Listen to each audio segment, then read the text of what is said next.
Session with Dr. Farid Holakouee.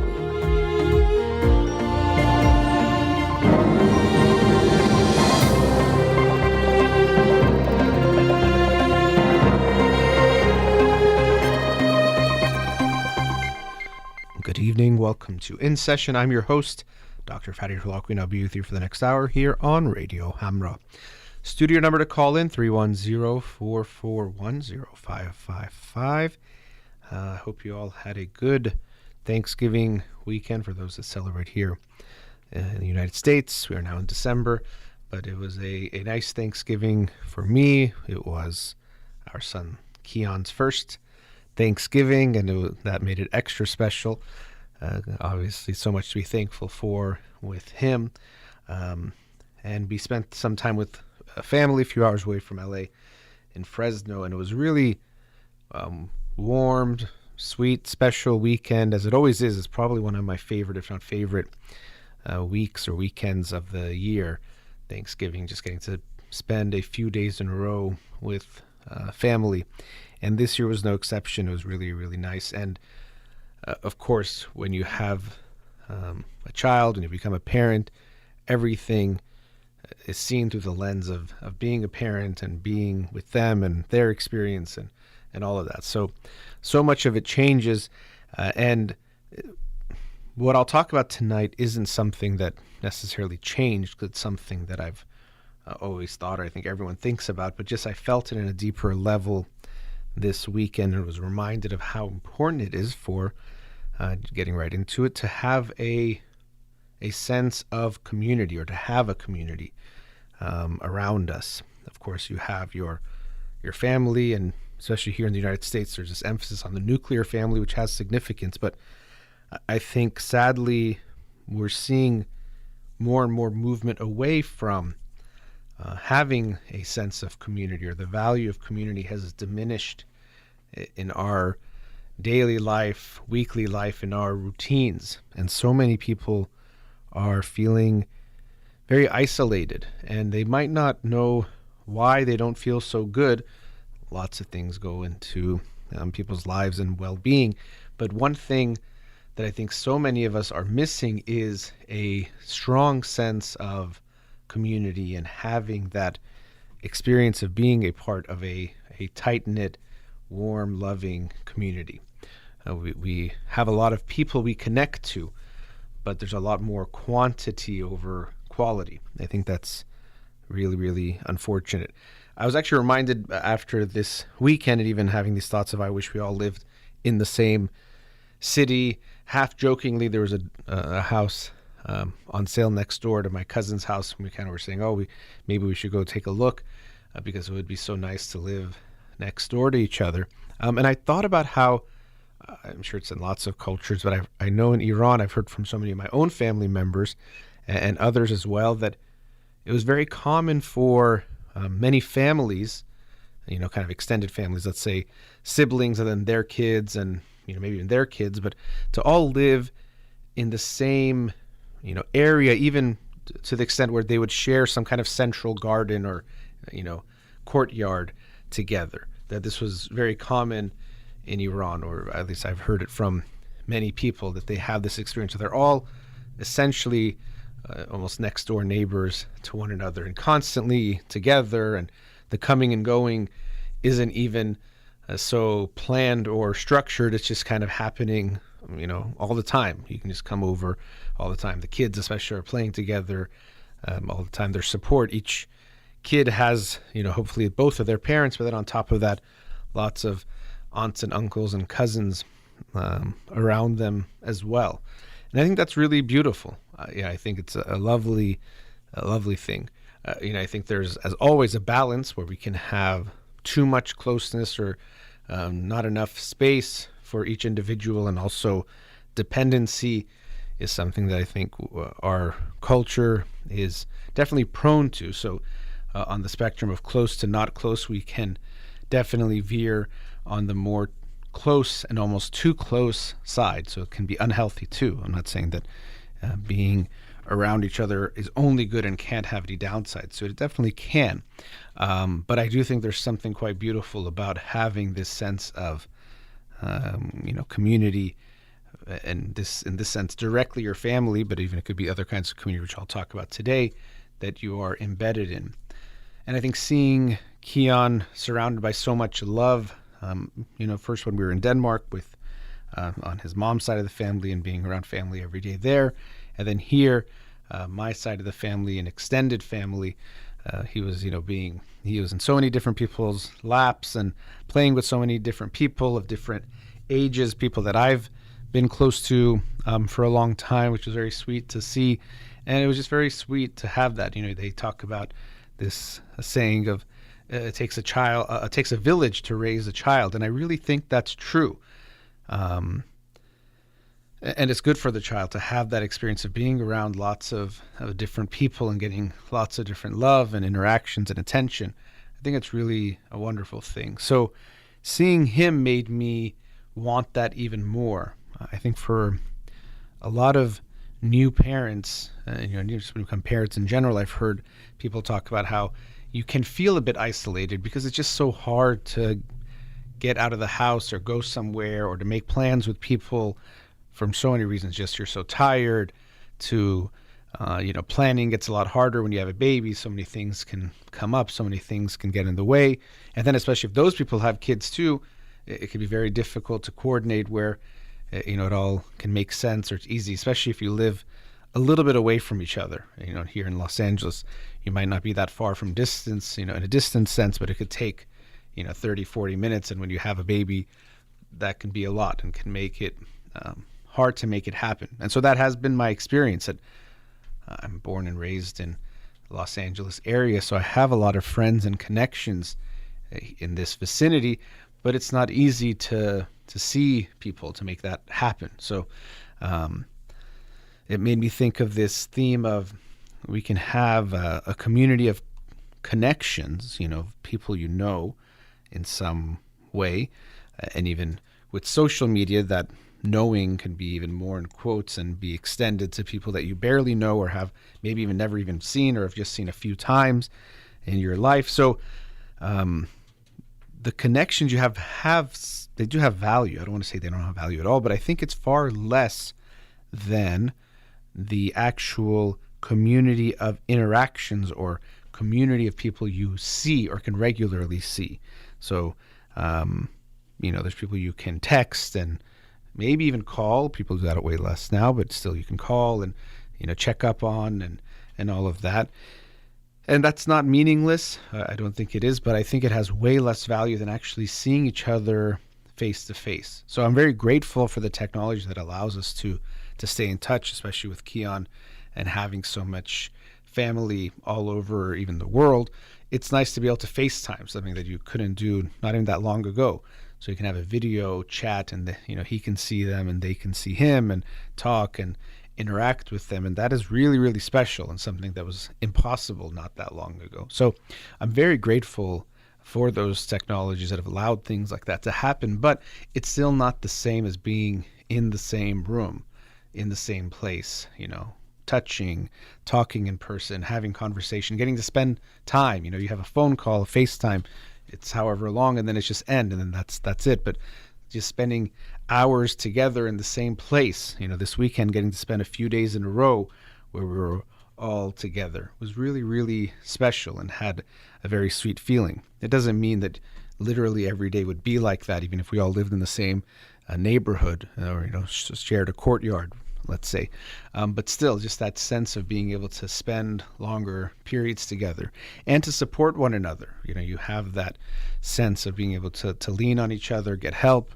When you have a baby, it's always nice to have some helping hands to do just even hold the baby for a little bit while you get to do something or, take care of something on your own. So it's really nice to have that, but we really do need that. So, as I'm talking tonight, it's of course about me and about all of us. So I hope you'll reflect on your own experience and think about what type of community sense you have in your life, if any at all. I think many people now have none. It's really, they go to work and there's some sense of a communal feeling there, possibly if they have an office job. But it's, it's just there most of the time. And then is not there, and so people also keep their distance sometimes with people at work because they don't want to complicate things.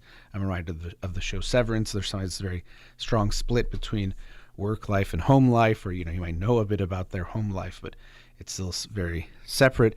And then people go home, and often they just are home and with whoever lives in the home with them, and that could be great, and they can have a lot of love there. But I do think it's an isolated type of experience that many of us experience because of how just our lives are set up. So ask yourself what kind of community, if any, you do have.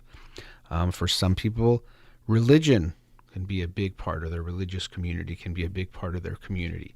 And even research looking at the benefits, just of course what you believe or if it's true or not can't be something that science or research is going to tell you is right or wrong, good or bad. But they can look at what are the effects of people who are part of a religious community versus those who are not. And I'm not citing any of it off the top of my head or didn't research it to be able to give a full account, but there often is benefits of being part of a religious community because of the community part of just interacting with other people regularly, creating connections and relationships, feeling the sense of camaraderie with one another has a lot of value. And so because I think people are also becoming less religious overall, they're also losing one big type of community that many people used to have. Still many do, of course, but for some at least, and many actually, they're losing that type of community because they, let's say, don't believe or don't want to be part of organized religion or don't believe in the way that any religion does or whatever it might be for them, but we're seeing a movement towards that.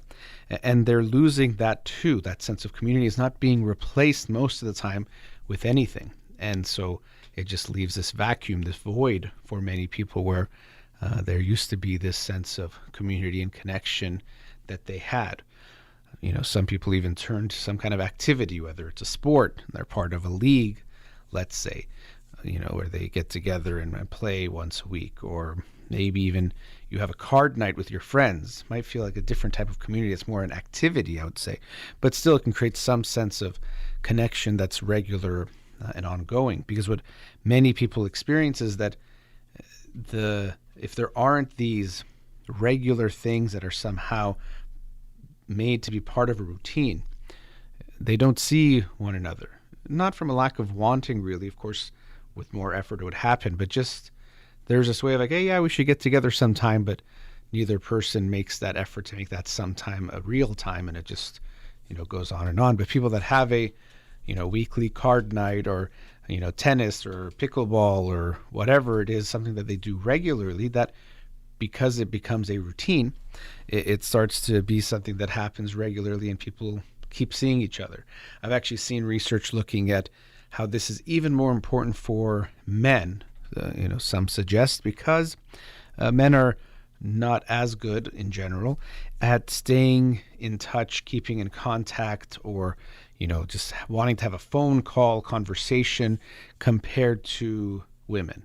Again, these are generalizations, but over a large number, these generalizations can make a big impact. So even more so for men, it could be important to have something they do regularly with friends, or else they just might not see one another and might not stay in very close contact or connection.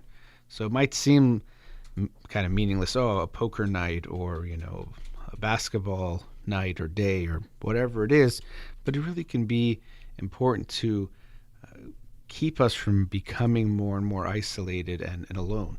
As I said, I've definitely felt that even myself, and I know our baby is young, not even 7 months yet, and so those early weeks and months, there's obviously going to be a big commitment to just making that connection and taking care of the baby, but I do see how hard it is to see friends, even ones that don't live so far away.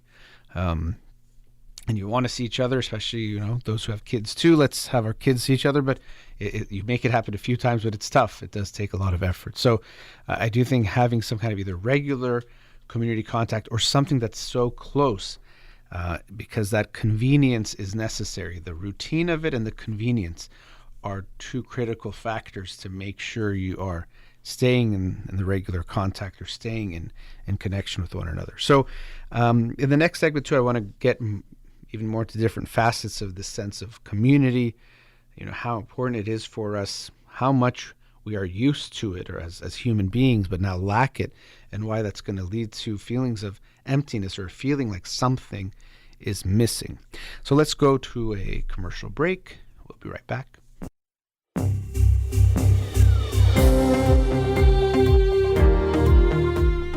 Welcome back.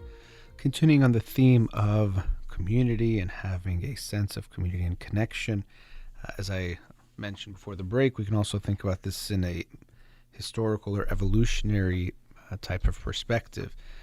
And when there's an evolutionary mismatch, meaning that the environment that our ancestors evolved in has changed into our present day. So some of the things that might have been adaptive before are not adaptive anymore. They can call this a evolutionary mismatch or evolutionary disequilibrium. So our ancestors evolved at a certain time and in a certain environment, but we, especially humans ourselves, have changed the world, but changed especially our own environment and experiences so much from that, those original humans and what they experienced and what they were adapted to, that this creates these mismatches that although we think we've advanced, and we have in so many ways, but they can also create these mismatches that actually put us at a disadvantage, that aren't advantageous. So a classic example is that our craving for sweet or high-fat foods, and why it would make sense for them to taste good. Well, before our ancestors grew up in an environment where food was often scarce, and especially these types of foods, that are high in fat or very sweet, were very hard to find. And so when you came across them, it would make sense from an evolutionary perspective to want to hoard up on them or have a lot of those types of foods because they would give you some benefits to survive leaner times. But now we live in a day and age where, first of all, the types of foods we have don't exist in nature. We create things that didn't exist in the regular natural world. And so, one, we can hijack our taste buds and, what's going on inside the brain when we're eating foods. But even still, the access we have to just high fat, sweet, salty foods is very easy. I remember actually when I was in university, my professor would talk about, going to a drive-through. But now it's gotten even easier than that. You can just push a few buttons on your phone and have, basically as many calories as you want delivered to your door. And you don't expend any energy obtaining the food, but then you could then consume a huge amount of food, which could lead to obesity and other health problems, which is what we see, that we are less healthy in some ways. Modern medicine has done a lot, and there's other things we've done for sanitation and hygiene, of course, but especially in a country like the United States, we see that obesity, which is a problem of too much eating and having too much food rather than too little food, is one of the causes or one of the issues that brings that about, is that we have this craving for foods that make sense from an evolutionary perspective, but our current environment doesn't match when the environment of when we evolved to have those types of traits. And so another disequilibrium we have from an evolutionary perspective is modern life is much more isolated than our previous life or the ancestors and how they have lived it. Even some societies still will live in this way, which is much more of a community base. They would do things together with a lot of people. There's a lot of people around, kind of what I was talking about before, that they are, if it's not just two parents raising a child, the whole village the whole community is responsible for all the children.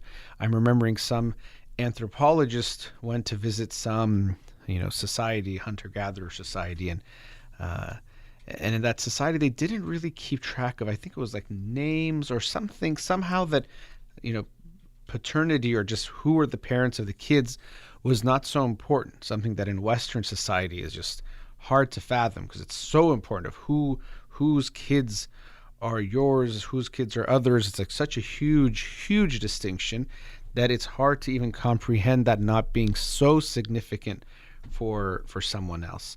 And so I think the anthropologist has something like, you don't know whose kids are whom. The person said no.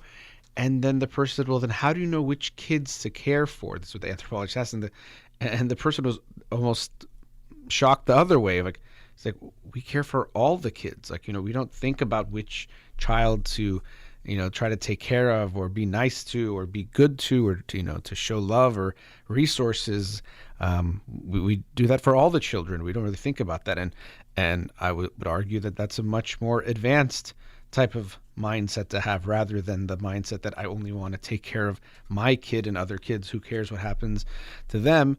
But sometimes we think of primitive, quote unquote, societies, but morally they can be more advanced. Sometimes we go away from I think humanity because of the ways of modern life. So this sense of a child isn't just for those two people to raise and all on their two shoulders. I think as I'm seeing it with the baby, you do see how beneficial that is. Of course, there's this attachment bond, and it's not that they might not spend exactly the same amount of time with every adult, let's say in a community. That probably wouldn't make sense. But to have more of these connections and supports that are there, I think it does make sense, and it is, I think, how it's supposed to be. It shouldn't be two parents and one baby on an island, which is, I think, a lot of what we see nowadays because of families being more spread out, people not growing up in the same area that they grew up in, and then having kids somewhere new, and so they are often isolated, not having that sense of community. So that's one way, but in so many ways we have lost the sense of being in a group, being together. There's a kind of this cliche thought of the gathering around the fire, telling stories at night. And there's something really nice about that, of this gathering together in the evening, and often working through in the day together as well.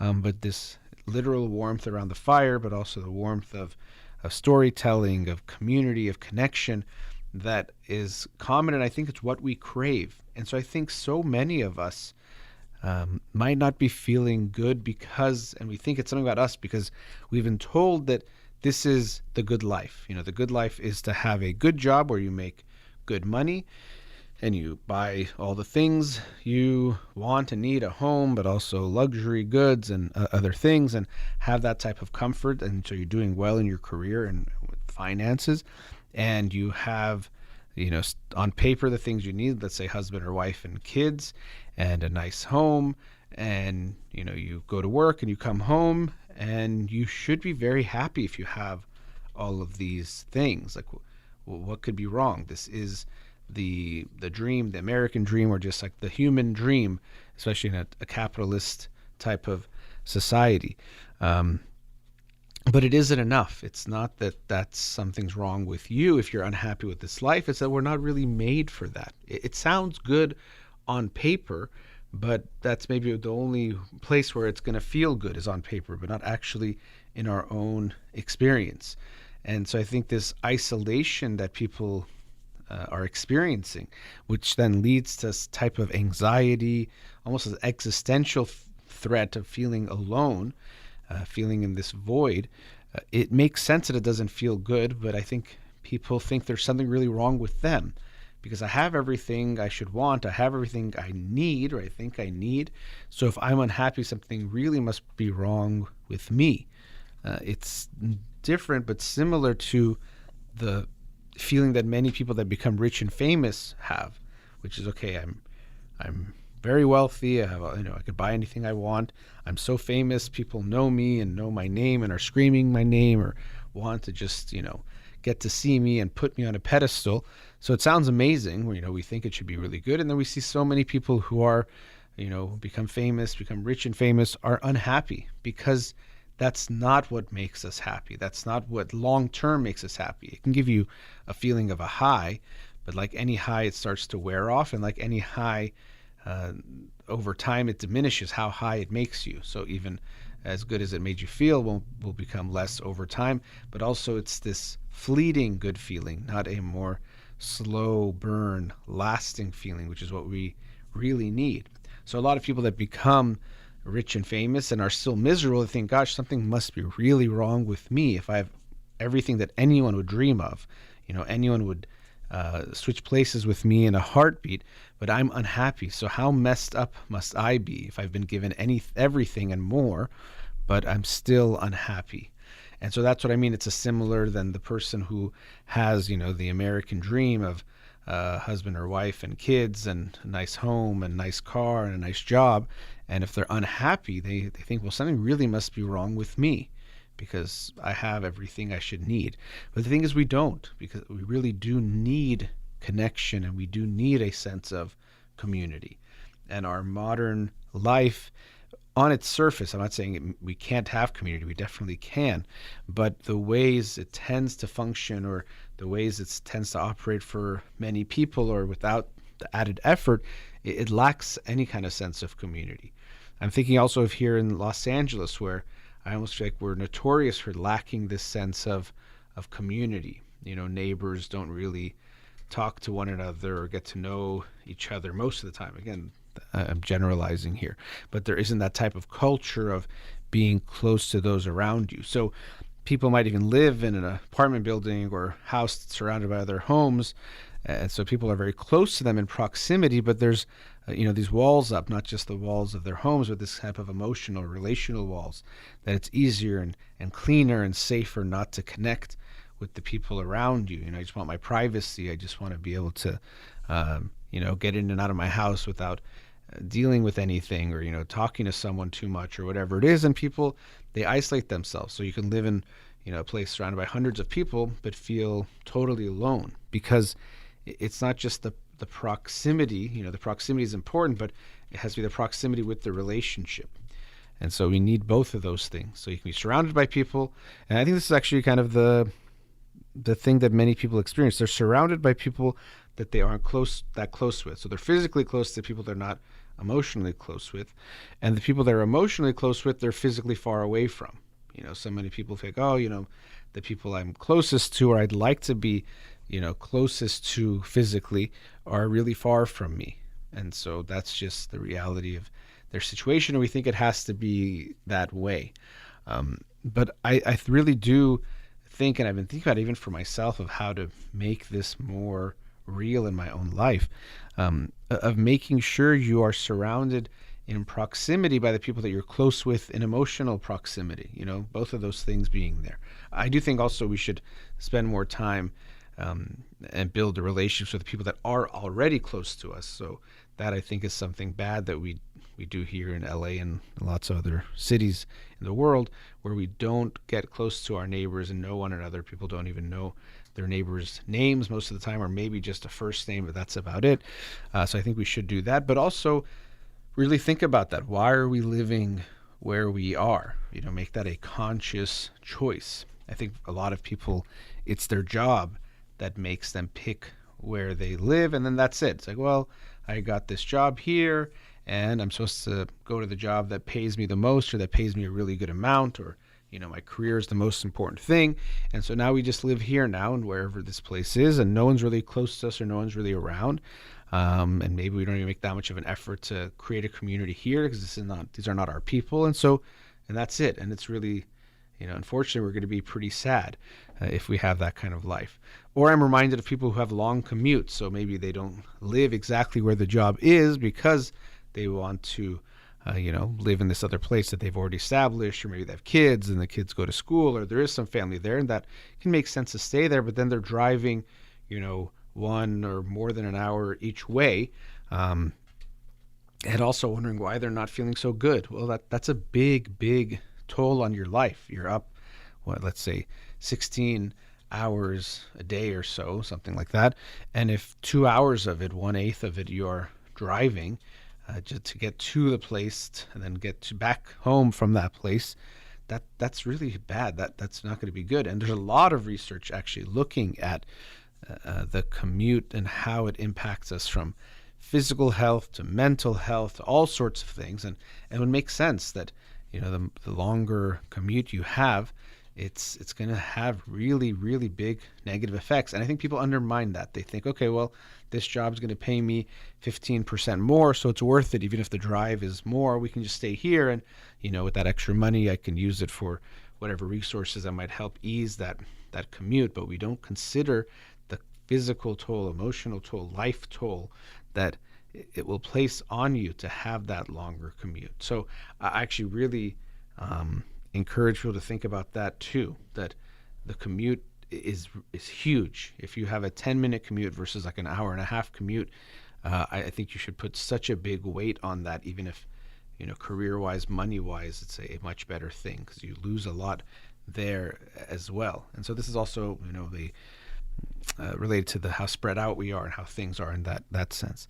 So in the last break, I want to continue about this sense of community, but also how we can make sure we build it for ourselves, whether we're building it or staying close to our community or connected to our community, because it doesn't just happen automatically in modern life. So let's go to our last commercial break. We'll be right back. Welcome back. So in the final segment here, I want to talk a bit about building our own sense of community in life, because I do think modern life for most people doesn't lend itself well to having a sense of community, or it doesn't have it baked into how life is. For a long time, I think it was just part of human experience that we were in these communities of 50 to 150 people, and we had these close connections. And I'm not here trying to say everything was perfect. Not that I even know. I know there's conflict and tension. Actually, I'll talk a bit about that. But I think we were used to that. It was just part of life. You almost couldn't escape it. Actually, you didn't want to escape it because your very survival depended on it. And this is why social rejection can feel so intense and so painful and hurtful and scary, is that for our ancestors, being rejected socially could literally mean death, because we couldn't survive on our own. We needed to be part of the group. And that's why we, even still, although we're not dependent in that same way for literal survival, we are so sensitive to social rejection, social exclusion, because it is something that literally felt is a life and death type of issue. So we do care a lot about that sense. But as I was saying, it's not something we just now have, that sense of community or being part of a community. I think most people live these very isolated type of lives, and even they are part of different groups potentially, but they're all disconnected. So as I was saying before, they might go to work and there's something there, and then they go home, and of course there's a lot there, and maybe they're parts of some other things, but they're also disconnected, that it might not give them a strong sense of community. And I was mentioning before, it's not just about the quantity, it's the quality, how close, deep, connected those relationships are. Even another indicator of being socially supported is if you were, let's say you got a flat tire, or you're in a really tough situation, how many people could you call? And often when they do this kind of research, some people will say, or a lot of people say, zero. They don't know who they would be able to call, or know if they have anyone they could call if they were really stuck and needed some help. And that's scary. That makes us feel anxious. We don't feel supported. We don't feel comfortable, because we can feel like, if something goes wrong, we might have no one to lean on or to call on to be there for us. And so we have to put effort in building a community. So I want to talk about a few things. One is with the friendships you already have. I was saying that it's hard to see people, especially when you have kids and things happen. And that's true. It definitely is true. But at the same time, we have to put effort into our friendships, just like we have to put effort in anything, to keep it strong and to keep it healthy. We can't just think of our body and be like, I want it to stay strong, even if I don't, strong and healthy, if I don't do anything or I don't take care of it. The same thing is true of our relationships, all of them. They're like these breathing, living things that you have to take care of. And so if you don't put any time and attention to a relationship, it will start to atrophy. It starts to get weaker over time. So I would encourage all of us to realize it takes effort to stay in touch, to make the actual effort to see one another, to have the vulnerability of reaching out. Sometimes there's this feeling of, oh, whether it's like, well, I've already called this many times now, they should, or this vulnerability of being the one that wants to see someone. What if they don't want to see me? Or we often have this fear of being annoying. Maybe I'm going to, interfere with their privacy or their life, and so they don't want me to call or to try to make plans with them. So often, even with our own friends, we might be reluctant to make the effort to connect and reach out and do all of that. And so here's just another reminder to try to overcome that it's very common for people to feel those things, but to push yourself to do what you know is right, which is to stay in touch and stay in contact with your friends. I think, was it Daniel Pink that wrote the book on regrets, if I'm not mistaken? But I remember that one of the regrets that was commonly cited by people in older age was not staying in touch with friends, not making the effort to connect or then reconnect if they hadn't with a friend after years. And often people would say things like, well, I thought it might be awkward. I hadn't talked to this friend for 5 years, and to just call them out of the blue or text them out of the blue to connect or to want to see each other. They thought it would be awkward or weird, or the other person might think it was weird. And when they followed up asking people, well, what do you think you would feel if that person or if a friend you hadn't talked to in 5 years reached out to you? Would it feel awkward? And almost everyone was like, no, I think that would be great. I'd be so happy to hear from them and to reconnect with them. So it could be important to keep that in mind, that we might be afraid it's going to be awkward or weird, or what are we going to say, or how is it going to go, or do they even want to talk to me, or so many things.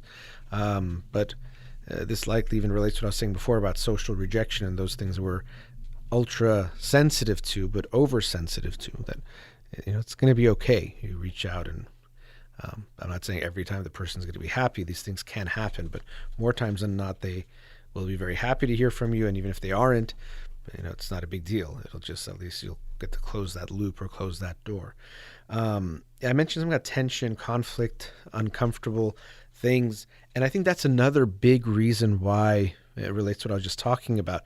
In general, people don't connect. So even I was saying in the previous segment about neighbors, and often people, especially in LA and lots of cities, they don't connect at all with their neighbors. And I think some of it's almost this feeling of privacy, this sense of, oh, maybe they're going to want more than I want out of this. So we start talking, and now they're like, oh, I want to come over to your house or come over to my house. And then I get stuck in social situations or things I don't want to be a part of.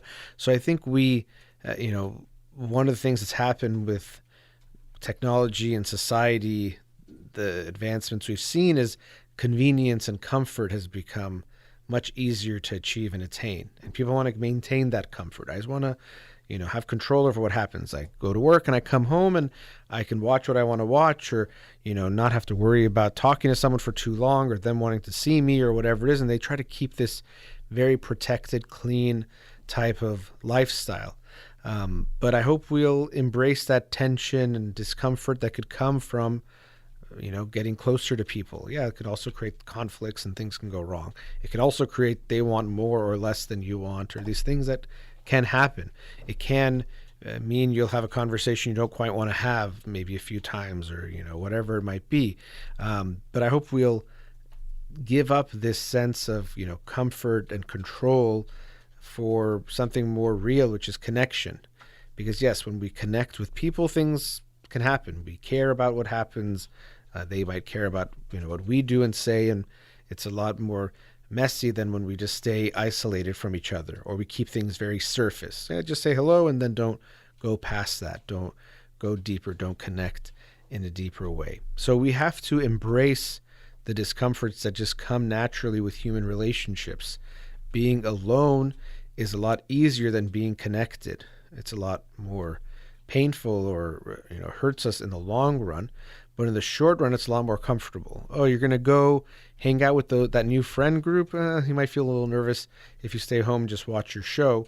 It's a lot easier and safer, but you miss out on, potentially connecting with people, a good time, making new friendships, making new feelings of community that are so important.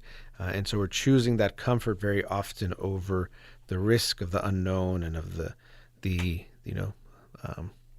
uncomfortable things that come up when we try new things and spend time with new people. So having a sense of community, having closeness is definitely a good thing. It's definitely a human need.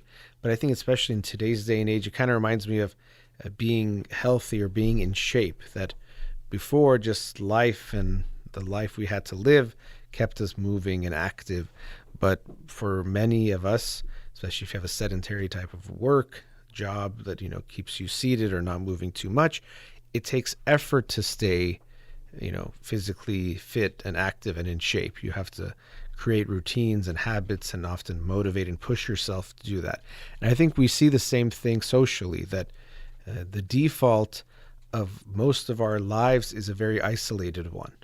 That if we just go with the flow of what's comfortable, what's almost normal now, even though it's abnormal and unhealthy, but what's normal in today's day and age, and don't put the effort in, we're going to be isolated and won't have that sense of community and connection. And so we have to tell ourselves, okay, I can't just go to that default. I can't go into the comfort zone, because if I do, I'm going to be alone. So create, as I was saying before, connections with friends, maintain those friendships, put the energy there, and also create or get involved with different types of community. If you're religious and have that belief, stay involved, get involved. But that's, of course, not the only way, whether it's, part of some kind of group. Even a sports team can give a sense of community. Being a fan of a team can have some sense of camaraderie and community to it. But there's so many different ways that you have to find your own type of community. I know some people say these are my people when they find their kind of group, but it's out there and people are looking for that, and people are looking for people to add to their community. So people are not, yes, they'll be a bit closed off. When you have a community, you want to make sure the person joining is joining for the right reasons and is the right type of person to, let's say, join your specific type of group.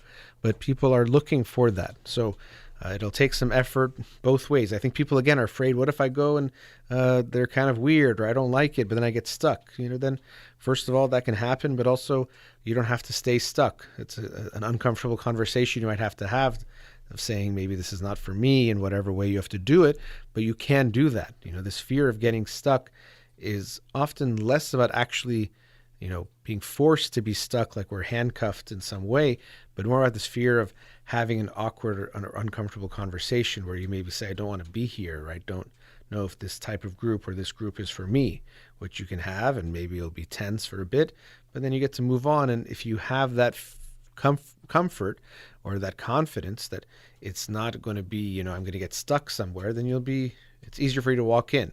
If you walk into a door and you think, I might have to stay there 10 years, you don't want to walk in that door. But if you walk in knowing you can leave anytime you want, which is the reality, you'll be much more comfortable opening doors and walking in and seeing how you feel there. So as I said to start the show, just this feeling of community I felt within my family and being around them for a few days in a row, which is something I've experienced before, but feeling that with Keon and seeing that love, attention, support, even, making things a little bit easier for us to have just people that are loving and you trust that can help in taking care of your baby, was a reminder of how valuable community is and how much we miss it. We can get used to life, and that's, I think, something I was feeling was just the day-to-day of being isolated at times can feel normal because that's just how it is. And you think, well, that's it. Shouldn't it be enough? This is what we're doing. This is what most people are doing. But I really think it's an unhealthy norm that is out there that we've now accepted as something normal. And as I was saying before, when we're unhappy, when we have what we think we're supposed to want and be feeling good about, or we think everyone else is happy with, then we really think something is wrong with us. But I think most of us are not happy with this isolated type of setup that we have. So I hope you'll reflect on what type of sense of community and connection you have in your life. Maybe it's already quite good, and I hope if it is, you'll keep embedding yourself in that community and putting time in those relationships and staying connected. But if for many of you, which I think is likely the case, that isn't quite there, I hope you'll put that effort. And I know it's not always easy. People have, left their country because of pressures or work or school. And as I was saying before, sometimes we don't always have to do that, even if we feel like we should. But I know it's not, life is not that simple. So I get it that it might be hard to find your type of community that you wish you had, or you might feel so disconnected from what feels like community to you. So I get that. But I do hope you'll try your best, even if it's not your ideal community, to be part of a community and to feel connected to others and to many others, so you don't feel so alone. Because I think modern life is pushing us more towards isolation and separateness. That's something that as human beings we don't do well with at all. So just some thoughts. I hope you enjoyed your Thanksgiving if you were with family like I did. And I'll be with you again soon. A big thank you to Farid here in the studio. You've been listening to In Session with Dr. Farid Holakouee. Zan Zendegi Azadi.